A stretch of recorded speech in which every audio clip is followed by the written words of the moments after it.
Welcome back. I recently got a very good question. Why don't you talk about Nadi Shodhana, the alternate nostril breathing? This is a very classical yogic technique. In fact, when you talk to a lot of Brahmin families or yogi families and you ask them, what is the meditation technique which you are passing down? Most of them will tell you it is this alternate nostril breathing. So why aren't you talking about it, and why doesn't it show up in the Kriya Yoga? Well, this is a very good question, very interesting answer, and that answer comes with a warning. So let's get into it.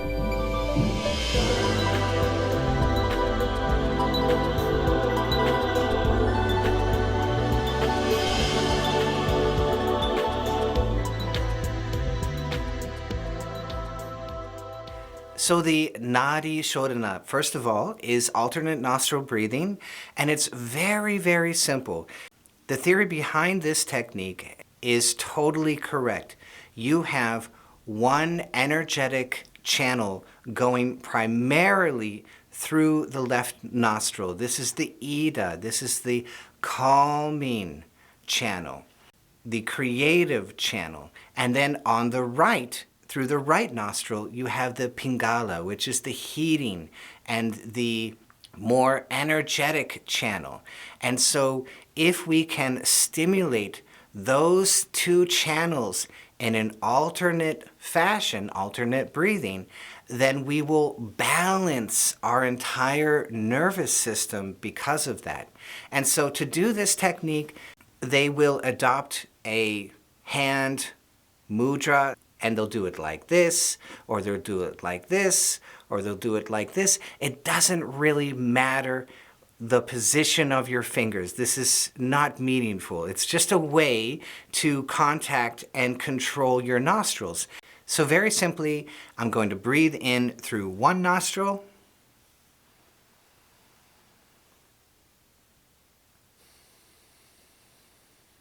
then breathe through the other nostril,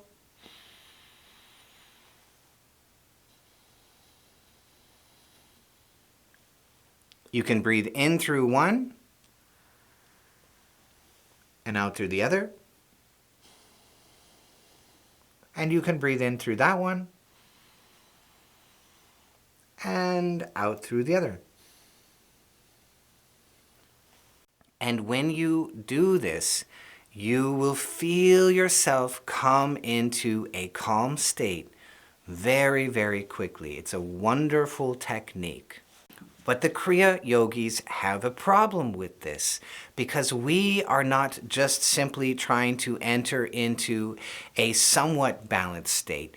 We want to go deep into that parasympathetic system. We want to go so deep that we're not even moving. And so right away you can see that this hand movement, I'm activating all of my arm, I'm activating the muscles in my hand, I'm doing all of this movement, and I am violating this primary directive of Kriya Yoga, which is sit very still. And I have spoken with yogis that have been meditating for 20 years with varying degrees of success, kind of a hit and miss and hit and miss. And why can't I figure this out? Why is it not working? And then we sat down and we went through the basics, and sure enough, they were doing most of the program, but they were missing this essential skill of sit very still. And so they would do it for a little bit and then they would violate it. And then they would do it for a little bit and then they would violate it. And that would keep them from entering these very, very deep states. And so if you find that in your practice, like it's very hit and miss, I have it sometime and I don't have it other times, take a look at this principle. This is a core principle. It's why I repeat it so much. Sit very still. And I get it, that can be really hard when you're not in a calm state. So that is why the HRV resonance and the sit very still, they go hand in hand, because inducing the HRV resonance is going to give you the low idle state, the peace in the body, which allows you to go backwards into the parasympathetic system, the dorsal vagal parasympathetic system, and right away, sitting very still becomes easy, and it's conducive to that dorsal vagal parasympathetic state. So marrying those two, the HRV resonance and the sitting very still, you say, oh, that's not very deep. That's just at the beginning of your program. It's so deep. It goes so far. And there are old stories of Americans and Europeans going over to India, and all they would do to teach them is, look, you've just got to sit still. Just go over in the corner and just sit in the meditative posture for a very, very long time. This is a very Eastern teaching method. I'm just going to stick you in a corner, just sit. And we take it very lightly, but it's actually this humongous principle, and it will reveal your own deep dorsal vagal parasympathetic system to you. It will reveal the HRV resonance and the sitting very still. They will reveal the freeze response to you. So by doing this alternate nostril breathing, we're violating that.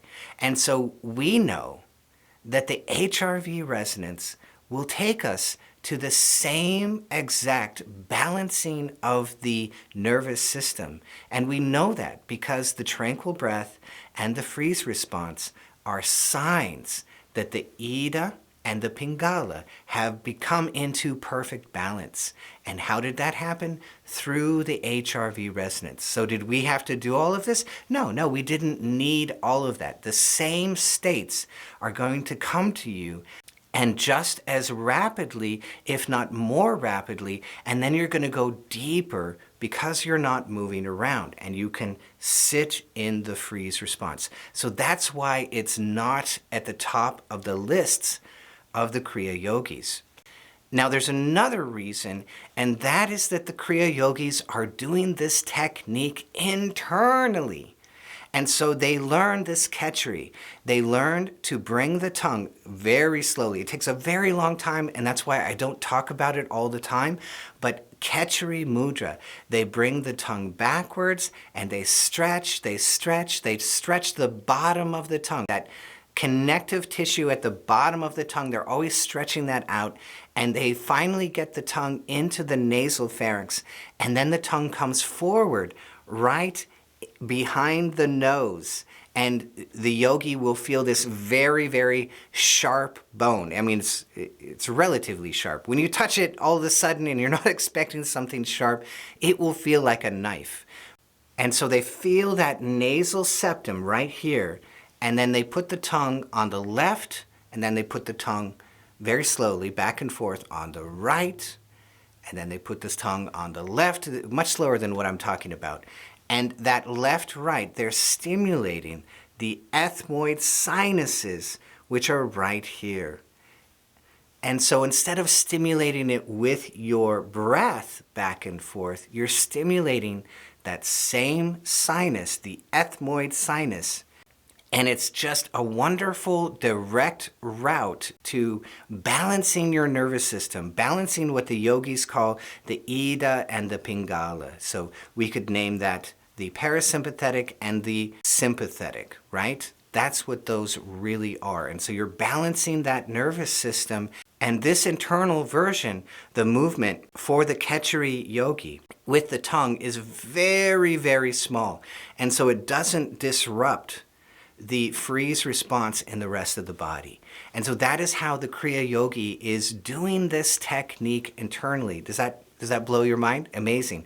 And for Lahiri Baba, he said that this was one of his favorite techniques to do. He really loved this. So there's more to Khechari than this technique, but this was one of his preferred favorites. Isn't that cool? So there's a lot to be said for the Nadi Shodhana, for that alternate nostril breathing, and you certainly are welcome to try it out. Just get a feeling for what it feels like. I'm breathing through one side, I'm breathing through the other side. I showed you two versions of that. But my warning to you is don't take it too seriously. And when you look at different instructions of this technique, please do not use their breath patterns. They will give you a very exact breath pattern, and I have to warn you against that. And this warning comes from Sri Narod. So if you're a fan of Yogananda, you may have heard this name, Sri Narod. Sri Narod was Yogananda's right-hand man in Los Angeles after Dhirananda for a very, very long time. And he did Sunday services. He was at the Pasadena Temple doing services for years and years.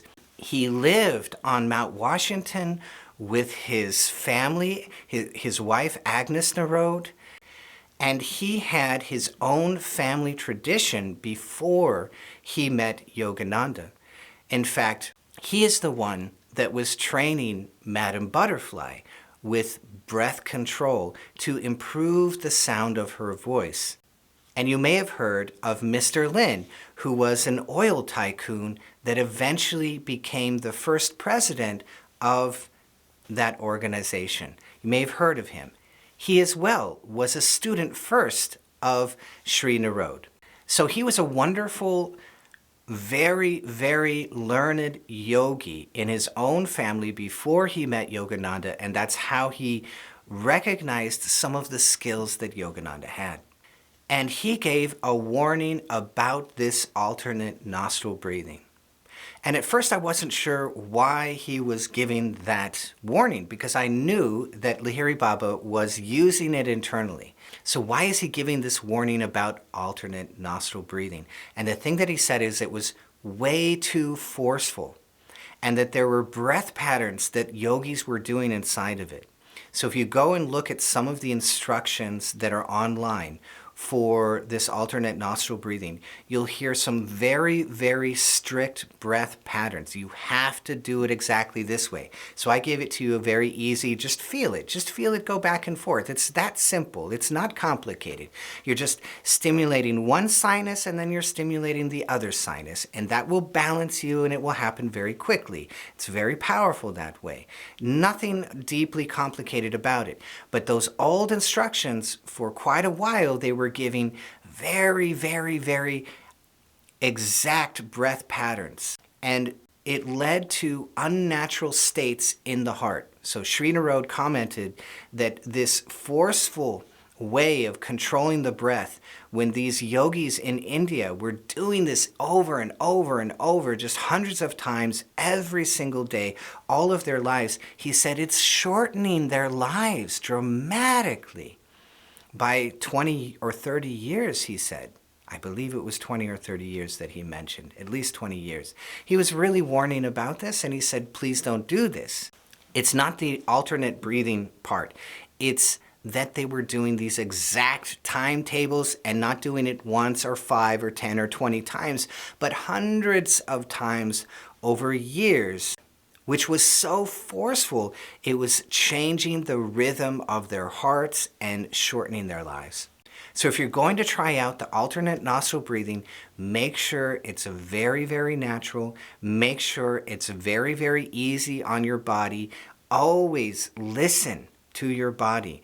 All of meditation is a practice of noticing and listening. So if you're not listening to your body when it says, hey, I need a deep breath, oh my goodness, give yourself a deep breath.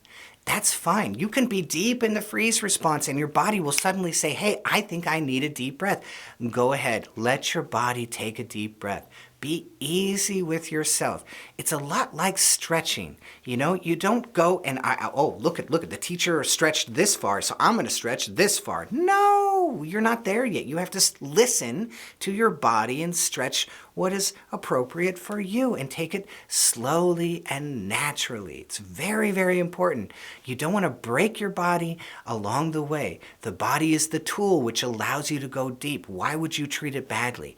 So that applies right here, alternate nostril breathing. Don't do this forceful breath pattern, which is going to alter the rate of your heart. Not a good idea. Just do a little bit on one side, a little bit on the other. If you happen to be able to do Khechari, where you can put your tongue up into the nasal pharynx, go ahead, try touching one sinus, and then the other sinus. It's right here where my glasses would rest. Right here and right here.